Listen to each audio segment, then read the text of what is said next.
नमस्कार दोस्तों, आप देख रहे हैं वास्तु माइंड, जहां हम बात करते हैं आध्यात्मिक रहस्यों की, जीवन के गहरे सत्य की और उन सवालों की जो सीधे दिल को छूते हैं। जरा एक पल के लिए आंखें बंद करके सोचिए, क्या आपने कभी सोचा है, अगर आपका जीवन साथी अचानक इस दुनिया को छोड़ दे तो क्या सच में आपका रिश्ता वहीं खत्म हो जाएगा? क्या अग्नि के सामने लिए गए 7 फेरे सिर्फ इसी जन्म तक सीमित हैं? क्या सच में पति पत्नी का साथ साथ जन्मों तक रहता है? और सबसे बड़ा सवाल, क्या मृत्यु के बाद हम फिर कभी उसी इंसान से मिल पाएंगे जिससे हमने साथ जीने मरने की कसम खाई थी? आज की इस वीडियो में हम इन्हीं सवालों के जवाब ढूंढेंगे, लेकिन जवाब सीधा नहीं होगा। जवाब धीरे धीरे समझ में आएगा, और हो सकता है वीडियो के अंत तक आपका नजरिया ही बदल जाए। तो वीडियो को अंत तक जरूर देखिए, क्योंकि बीच में आपको वह उत्तर मिलेगा जो शायद आपके दिल को शांति दे दे। विवाह सिर्फ एक रिश्ता नहीं, बल्कि एक संस्कार है। हिंदू धर्म में विवाह कोई सामान्य सामाजिक समझौता नहीं है। यह 16 संस्कारों में से एक पवित्र संस्कार है। जब पति पत्नी अग्नि को साक्षी मानकर 7 फेरे लेते हैं तो वे केवल वचन नहीं देते, बल्कि आत्मा से जुड़ा एक बंधन बनाते हैं। इन 7 फेरों में वे वादा करते हैं साथ निभाने का, एक दूसरे की रक्षा करने का, धर्म का पालन करने का और जीवन भर साथ रहने का। तभी तो कहा जाता है यह 7-7 जन्मों का है। लेकिन यहीं पर पहला सवाल खड़ा होता है, क्या सच में 7 अलग अलग जन्मों तक वही पति पत्नी साथ रहते हैं, या इसका अर्थ कुछ और है? इसका जवाब समझने से पहले हमें आत्मा का सिद्धांत समझना होगा। आत्मा अमर है, शरीर नश्वर। हमारे धर्म ग्रंथ बताते हैं आत्मा कभी नहीं मरती। मृत्यु होती है तो केवल शरीर की। आत्मा तो एक शरीर छोड़कर दूसरे शरीर की यात्रा पर निकल जाती है। जिस तरह हम पुराने कपड़े उतारकर नए पहन लेते हैं, उसी तरह आत्मा पुराना शरीर छोड़कर नया शरीर धारण कर लेती है। इसका मतलब क्या हुआ? मृत्यु अंत नहीं है, यह केवल एक परिवर्तन है। अब सोचिए, अगर शरीर ही बदल रहा है तो क्या शरीर पर आधारित रिश्ते भी बदल जाएंगे? यहीं से हमारे सवाल का असली उत्तर शुरू होता है। क्या पति पत्नी का रिश्ता शरीर पर आधारित है? अगर यह रिश्ता केवल शरीर का है तो मृत्यु के साथ समाप्त हो जाना चाहिए। लेकिन अगर यह आत्मा का रिश्ता है तो संभव है कि यह बंधन मृत्यु के बाद भी बना रहे। धर्मशास्त्र कहते हैं संसार में बनने वाला हर रिश्ता पूर्व जन्म के कर्मों का परिणाम है। कोई भी व्यक्ति हमारे जीवन में यूं ही नहीं आता। पति पत्नी का मिलन भी संयोग नहीं, बल्कि कर्मों का बंधन है। अब यहां दूसरा सवाल उठता है, अगर यह कर्मों का बंधन है तो क्या कर्म खत्म होने पर रिश्ता भी खत्म हो जाएगा? इसका उत्तर आपको थोड़ी ही देर में मिलेगा। मृत्यु के बाद आत्मा क्या करती है? धार्मिक मान्यता के अनुसार मृत्यु के बाद आत्मा तुरंत अगले जन्म में प्रवेश नहीं करती। कुछ समय तक वह सूक्ष्म अवस्था में रहती है।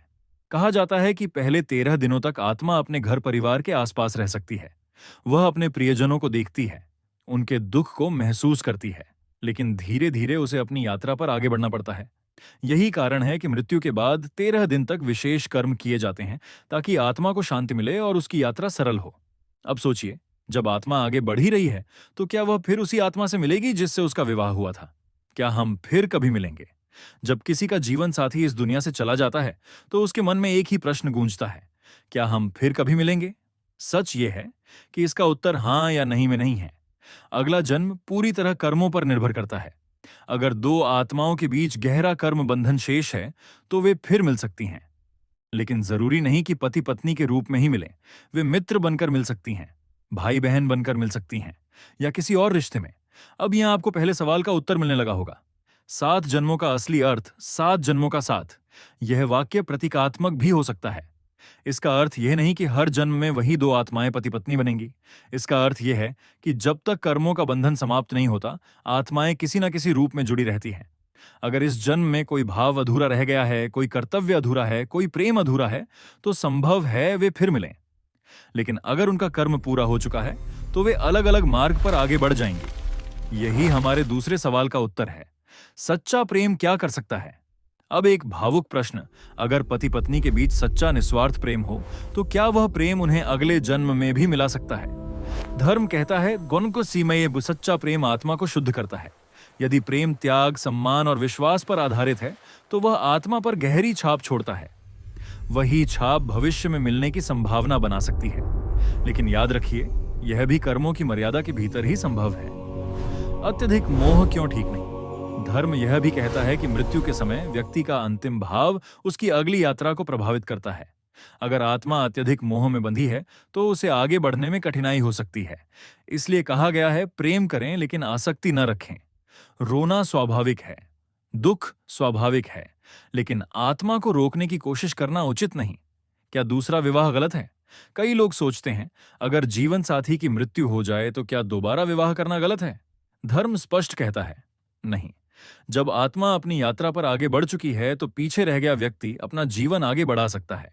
जीवन को रोक देना धर्म नहीं है, जीवन आगे बढ़ने का नाम है। सबसे बड़ा आध्यात्मिक सत्य, इस संसार में कोई भी रिश्ता स्थायी नहीं है सिवाय आत्मा और परमात्मा के संबंध के। पति पत्नी का रिश्ता पवित्र है, लेकिन वह भी कर्मों से बंधा हुआ है।